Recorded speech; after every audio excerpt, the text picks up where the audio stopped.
有没有想过，为什么有时候我们会在生气时说出后悔的话，或在开心时做出冲动的决定？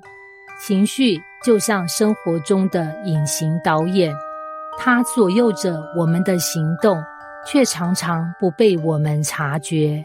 今天我们将探索情绪如何影响我们的决策、行为与人际关系，并了解情绪触发点是如何形成的，帮助我们更好地理解自己与他人。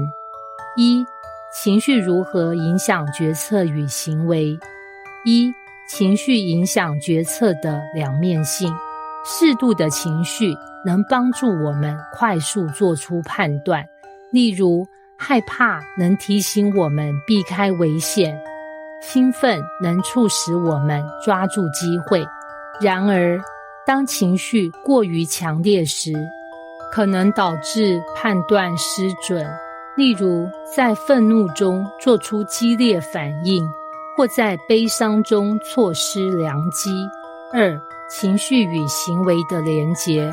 情绪会激发行动，例如快乐让我们愿意分享与合作，愤怒可能促使我们采取对抗性的行为，恐惧可能让我们退缩或回避挑战。思佳是一名职场新人，最近工作压力很大。有一天，他在购物网站上看到一款昂贵的手袋，立刻觉得这就是自己需要的安慰。在一阵兴奋的情绪驱使下，他毫不犹豫地点下了购买键。几天后，手袋送到家，思佳却后悔不已。反思过程中，他发现当初的冲动其实来自于工作压力带来的低落感，而非真正需要这个手袋。二、情绪在人际关系中的作用。情绪是人际沟通的隐形语言。当我们与人互动时，表情、语调、肢体动作无不传递着情绪讯号。情绪能促进亲密关系，例如表达感谢和欣赏，但也可能引发冲突，例如负面情绪的投射。二、情绪影响他人的方式。情绪会像病毒一样传播，与情绪高昂的人在一起，我们也可能感到快乐，反之亦然。如果我们能对他人的情绪做出同理反应，就能增进彼此关系的亲密度。建伟和同事国华因为一个方案意见不合，气氛一度非常紧张。有一次，国华情绪激动地说：“你根本不理解我的努力。”建伟本来打算反驳，但注意到国华眼中闪过的疲惫与无助，他突然意识到国华的情绪其实来自于对工作的压力，而非针对他个人。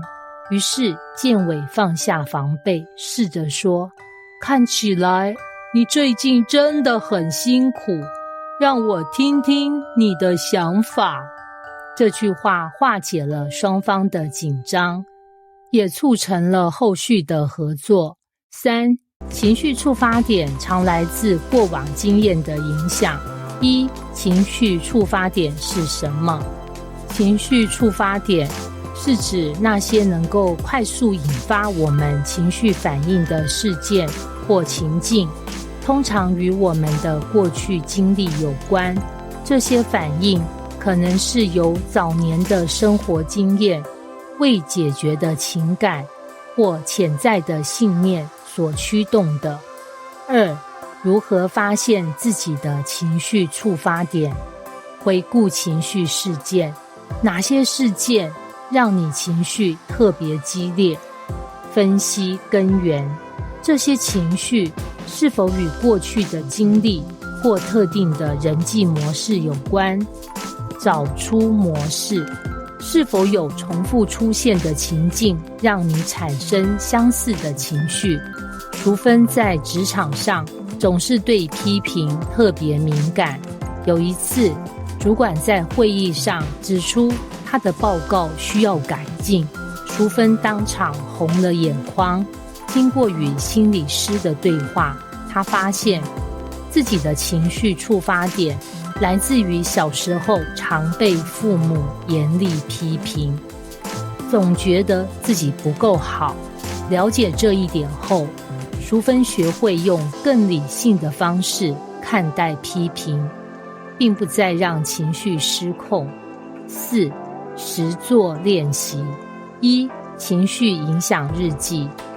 记录情绪如何影响你的决策或行为。方法：事件描述，记录当天的一个事件及你的行为。情绪分析，描述当时的情绪，例如焦虑、喜悦。后果检视，这个情绪对你的决策有什么影响？改进建议，下次遇到类似情境时，你可以怎么调整呢？范例：事件描述，今天因为同事未完成分内工作，我很生气，当场指责他。情绪分析，愤怒8分。后果检视，气氛变得很僵，对方没有心情解释原因。改进建议，先冷静后再沟通，问清楚原因。2. 情绪触发点检视，找出让你情绪激烈的常见情境及背后原因。方法：触发情境，列出过去让你情绪失控的事件，如被忽略、被批评。情绪反应，描述当时的情绪，如愤怒、羞愧。根源分析，回想这个情绪是否与过往经历有关，如小时候父母的态度。范例：触发情境，每次在会议上被打断发言时，会感到被冒犯。情绪反应，生气7分。根源分析，小时候经常被忽略，对自己表达的价值感到怀疑。结语：情绪虽然无法被消除，但它们可以成为我们的指引，帮助我们更好地了解自己与他人。透过辨识情绪对行为和人际的影响，以及发现情绪触发点，我们可以从不再被情绪牵着走，转而成为情绪的掌控者。希望透过今天的学习，你能在未来的情绪旅程中找到更多的自信与智慧。